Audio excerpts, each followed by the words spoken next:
Many a times when we have been in a bad place, in a sad place, or in an unhappy place, we've often thought that the Lord above does not look after us or He does not acknowledge us.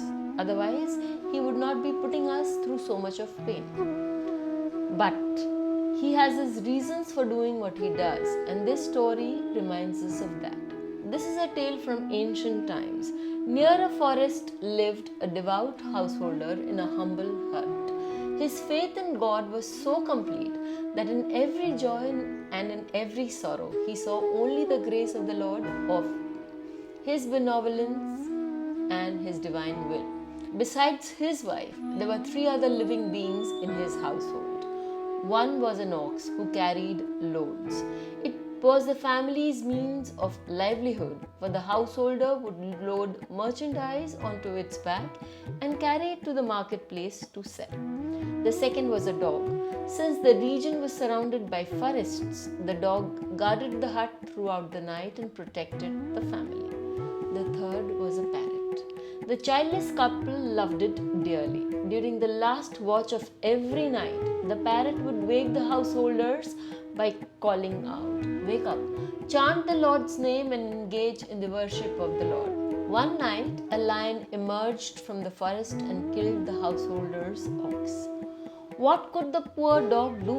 Terrified by the lion, it fled and hid inside the hut.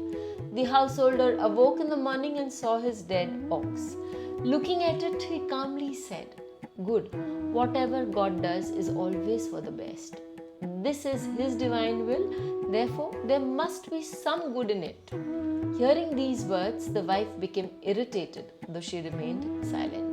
Misfortunes rarely come alone. Later that very day, the parrot escaped from his cage and the family's own dog killed it. When the master heard the news, he simply said, "Good, whatever God does is always for the best." This time, his wife bowed her head in grief. She was so heartbroken that she no longer had the strength to argue. After some time, the dog began rolling on the road in agony and soon died. Again the man said, "Good, whatever God does is for our welfare." Now, the wife could no longer restrain herself. She burst out, "Now you may as well stay at home with no means of earning and living and peacefully sleep till morning. The ox that fed us is gone. The parrot that woke you for the prayer is gone. And now the dog is gone as well. Tonight, some leopard or fox will surely devour both of us, since there is no one left to guard the house." What had happened could not be undone. The husband accepted everything as Lord's grace and remained content, while the wife was overwhelmed in sorrow. Yet, life had to go on. The day passed, night fell, and they both went off to sleep. When they awoke the next morning, they saw that the entire village was strewn with dead bodies. Not a single soul was living. During the night, a band of dacoits had attacked the village. They had not spared a single person alive. They had even carried away the broken utensils from the huts. Only this one hut remained untouched. The dacoits had assumed it to be deserted, for in a village bordering a forest, no one would imagine that the hut without a watchdog could possibly be inhabited. The householder then turned to his wife.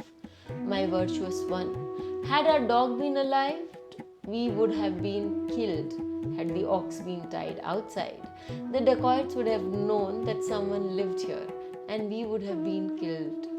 Had the parrot awakened us before dawn, as it always does, the dacoits would have heard the sound and rushed here.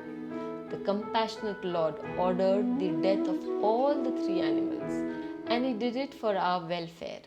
Today, we have survived only because these three animals were no longer with us."